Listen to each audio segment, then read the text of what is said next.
Hi mga ka-Aqualife, marami sa inyo ang nagtatanong, Ma'am sir, mahirap po ba mag-alaga ng saltwater fish? To be honest, pwedeng mahirap kung DIY at walang tamang system, pero kapag sa amin kayo kumuha ng complete setup, sobrang dali lang. Una sa lahat, na proseso na ang nitrogen cycle sa saltwater aquarium, kung saan ang dumi ng isda, ammonia, ay ginagawang safe ng good bacteria. Kapag na-cycle na ang biosystem, ligtas na para sa mga isda.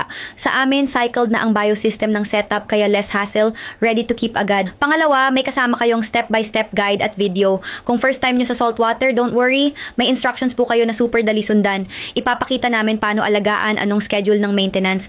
Pangatlo, mas practical kung complete setup na ang kukunin ninyo.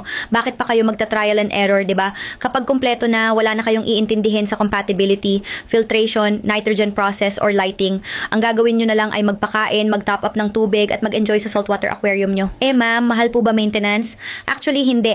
Kapag maayos ang simula, sobrang minimal ang gastos sa maintenance. Mga basic items lang tulad ng salt, conditioner at bacteria, which by the way, available din sa shop namin. So kung gusto mo ng aesthetic, relaxing at unique na aquarium pero ayaw mo ng stress, go for our complete saltwater setup. Kami na ang bahala sa technical. Kayo na lang po magi-enjoy. Message na dito lang yan sa Aqualife Gift Sets PH.